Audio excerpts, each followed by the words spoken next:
இந்த வீக்கெண்ட் முன்னிட்டு ரெண்டு வெப் சீரிஸ் பார்க்க போறோம். ஒன்னு தமிழ் டப்பிங்லேயே இருக்குது, இன்னொன்னு கிடையாதுப்பா. ஒன்னு வந்து சீரியஸ் டோன்ல போகும், ரெண்டுமே கிரைம் த்ரில்லர் மோடு தான். பட் ஒன்னு சீரியஸ் டோன்ல, இன்னொன்னு வந்து ஃபுல் ஃபன் மோட்ல போகும்.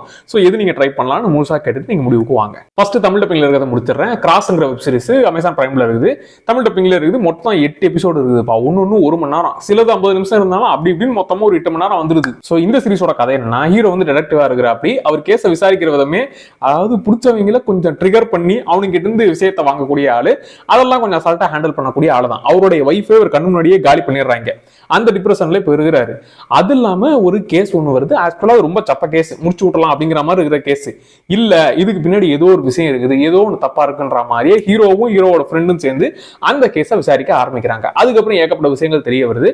அப்படி என்ன சீரியலுக்குள்ள இருந்த வேலையை பார்க்கறான். அது இல்லாம இவருடைய பர்சனல் ப்ராப்ளம்ஸ் அந்த ஒரு ட்ராக்கும் சேர்ந்து மொத்தமா என்னெல்லாம் அவருக்கு ஆச்சுன்றதுதான் இந்த சீரிஸ். இதுல இருக்கிற பாசிட்டிவான விஷயங்கள் என்னன்னா, ஹீரோவுக்கும் அந்த சீரியலுக்கும் நடக்கிற அந்த ஒரு கேம் தான். ரெண்டு பேருக்கு நடக்கிற அந்த ஈகோஸ் அந்த மாதிரி தான் கொண்டு போவாங்க.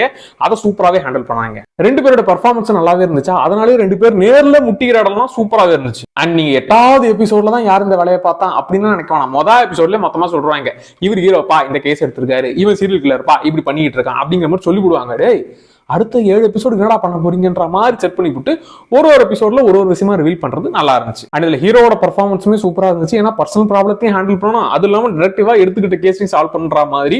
பர்சனல் ப்ராப்ளங்கள்லாம் இந்த கேஸுக்குள்ள அவரால் என்ன சில இடங்கள்லாம் தடுமாறி போறதெல்லாம் நல்லா இருந்துச்சு.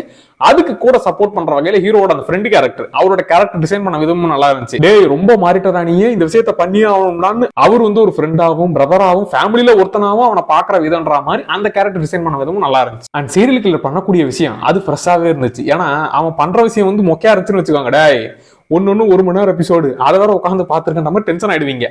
அவன் பண்ற விதம், எதுக்காக இதெல்லாம் பண்றான்ற மாதிரி பண்ற விஷயங்கள்லாம் சூப்பரா இருந்துச்சு. அப்புறம் 3வது 4வது எபிசோட்ல கொஞ்சம் அந்த பரபரப்பு ஃபேக்டரை அதிகமா கொண்டு போவானுங்க. டேய், என்னடா இப்படி ஒரு வேலையை இவன் பார்த்துக்கிட்டு இருக்கான், இப்படி ஒரு வேலையை டைரக்டிவ் எப்படா கண்டுபிடிக்க போறாருன்ற மாதிரி அந்த ஒரு பரபரப்பு மூட 3வது 4வது எபிசோட்ல சூப்பராகவே செட் பண்ணானுங்க. எனக்கு இதுல பிடிச்சது வில்லன் கேரக்டர் டிசைன் பண்ண விதம், அவனோட மோட்டிவ். சில இடங்கள்ல அப்படியே ரொம்ப சில்லா நடந்துக்கணும், அதே டைம் ஈக்குவலா சில இடங்கள்ல ரொம்ப எக்ஸ்ட்ரீமா ஏன்டா அப்படி நடக்குதுன்ற மாதிரி பொங்கி ஆனோன்ற மாதிரி அந்த கேரக்டர் டிசைன் பண்ண விதம், அதை அவர் ஹேண்டில் பண்ண விதமும் சூப்பரா இருந்துச்சு. அண்ட் ஹீரோட ஃபேமிலி சைடு அப்பப்போ நடுநடுல காட்டுவாங்க. ஏன்னா வெப்சீரிஸ் ஆச்சு, அவருடைய வாழ்க்கை சைடு நம்ம காட்டணுமா இல்லையா. அண்ட் நடுவுல ஒரு ஒய்ஃபுக்காக அவர் நினைச்சு ஒரு அழற இடம் ஒன்று இருக்கும், அது நல்லாவே இருந்துச்சு. சரி, அப்படியே நெகட்டிவ் ஏரியாவுக்கு வரேன். ஏன்னா இது வந்து ஒரு எபிசோடும் 1 hour, கிட்டத்தட்ட நடுவில் 50 நிமிஷம்னாலும் அப்படி இப்படி 8 hour கணக்கு வந்துடும்.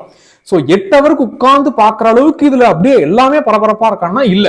சில எபிசோட்லாம் ரொம்ப இழுக்கணுமே இழுத்து வச்ச மாதிரி இருந்துச்சு. மொதல் 5 எபிசோடு எனக்கு பிரச்சனை இல்லப்பா. 6வது 7வது ரொம்ப பொறுமையை சோதிச்சிங்கன்ற மாதிரி அந்த 2 எபிசோட அப்படியே கட் பண்ணி தூக்கி விட்டு ஸ்ட்ரைட்டா 8வது எபிசோட 6வது எபிசோடா போட்டு முடிச்சு விட்டீங்கன்னா சூப்பரா இருந்திருக்கும்.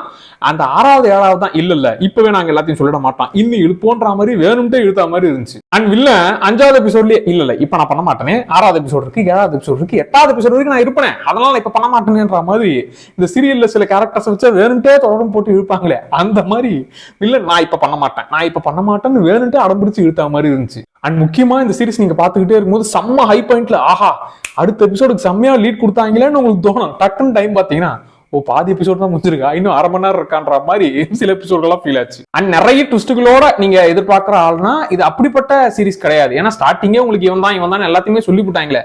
பட் சில சர்ப்ரைஸ் ட்விஸ்டுகள் இருக்கும். நீங்க ஐயோ இந்த கேஸ் இவன் பண்ணிருப்பானா அப்படிங்கிற அந்த ட்விஸ்ட் ஃபேக்டர் இதுல கிடையாது. ஸோ அதை எதிர்பார்த்து போக வேணாம்.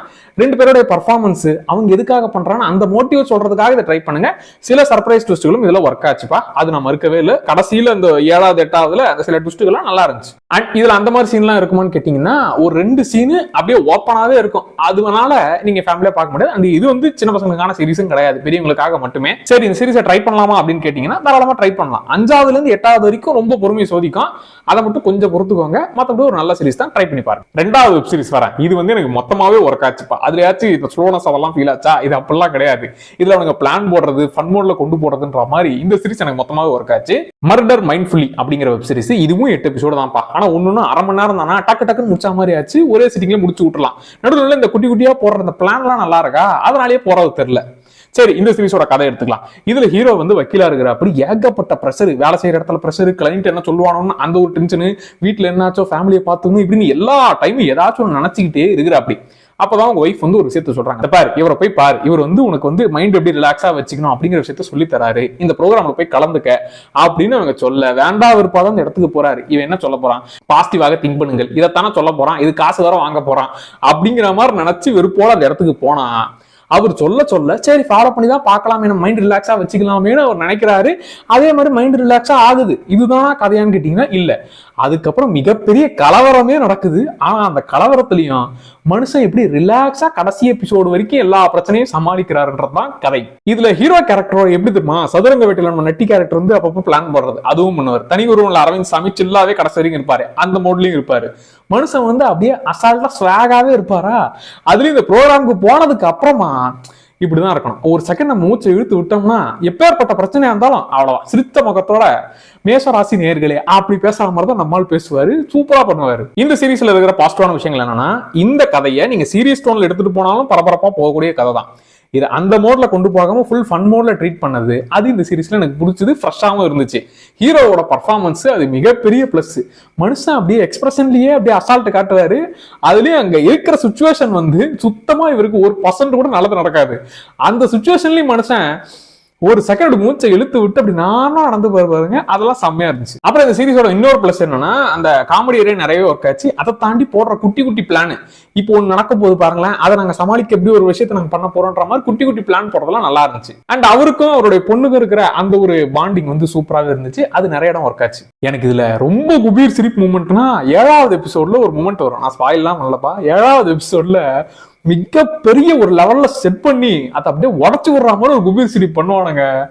அது செம்மையா ஒரு கட்சி. அதை நான் ரீவைண்ட் பண்ணி ஒரு 2 தடவை பார்த்துருச்சேன். எப்பேற்பட்ட இடத்துல ஏன்டா இப்படிலாம் பண்றீங்கன்ற மாதிரி இருந்துச்சு. அண்ட் லைட்டா சில இடங்கள்ல மிரட்டுற இடம், சில பிளான் போடுற இடம்லாம் நானும் ரவுடிதான் மாதிரியே இருக்கும். அந்த டீம் மாதிரியே இவங்க பண்றதெல்லாம் இருக்குமா, அதனால இவங்க மிரட்டுறதெல்லாம் ஒரு ஃபன் மோட்லயே போகும். ஆனா பண்றதெல்லாம் சீரியஸான விஷயம். சோ இது வந்து ஒரு ஜாலியான டிஃபரெண்டான ஒரு சீரிஸ் பா. தாராளமா நீங்க ட்ரை பண்ணி பார்க்கலாம், கட்டாயம் ஒர்க் ஆகும். சரி, இதுலயே இருக்கிற சில நெகட்டிவ்ஸை தேடி பிடிச்சி சொல்லணும்னா, ஒண்ணு இதுல அவரை தாண்டி மத்த யாருமே புத்திசாலி இல்லையான்ற மாதிரி ஒரு கட்டத்துல தோணும். ஏன்னா சில கேரக்டர்ஸ்லாம் இவருக்கு டஃப் கொடுக்குற மாதிரி சில கேரக்டர்ஸ்லாம் இருந்தா இந்த மனுஷன் நல்லா பிளான் போடுறாருப்பா, இவர் பிளானுக்கும் குறுக்க கௌசிக் வந்தான்ற மாதிரி ஒரு கேரக்டர் நடிச்சிங்கன்னா நல்லா இருக்குமே தோணுச்சு.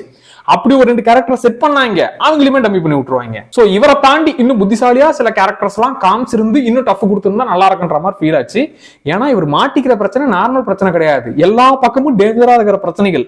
சோ அப்படி டேஞ்சர் கொடுக்குறவங்க எல்லாம் தத்தியா தான் இருப்பாங்களான்ற மாதிரி தான் தோணுச்சு. அப்புறம் எனக்கு டியூரேஷன் பெரிய நெகட்டிவா ஃபீலே ஆகல. ஏன்னா 1/2 மணி நேரம் நட்டக்கடுக்கு முடிச்சு விட்டுலாம் 8 எபிசோடு. அண்ட் இவரோட கேரக்டரோட நீங்க ஃபர்ஸ்ட் எபிசோட்ல இந்த கதையை செட் பண்ண கரெக்டா அந்த முழு எபிசோட எடுத்துப்பாங்க. அதுக்கப்புறமா அப்படியே உங்களுக்கு அவர் பண்ற ஆக்டிவிட்டிஸோட நீங்க கனெக்ட் ஆயிடுவீங்களா, இந்த எபிசோட்ல என்ன பண்றாரு, இந்த எபிசோட்ல என்ன பண்ற மாதிரியே இருக்கும். அண்ட் இதுல அந்த மாதிரி விஷயங்கள்லாம் இருக்கான்னு கேட்டீங்கன்னா, 7வது எபிசோட் சொன்னல ஒரு குட்டி விஷயத்தை லைட்டா காட்டுவாங்க, அதை மட்டும் வேணா ஸ்கிப் பண்ணி விட்டுருங்க, மத்தபடி பெருசா எதுவும் இருக்காது. சோ இந்த 2 வெப் சீரிஸையும் பார்த்துட்டு எப்படி இருக்குன்றத கமெண்ட்ல சொல்லுங்க. அடுத்த வீடியோல திரும்ப வரேன். Tata bye.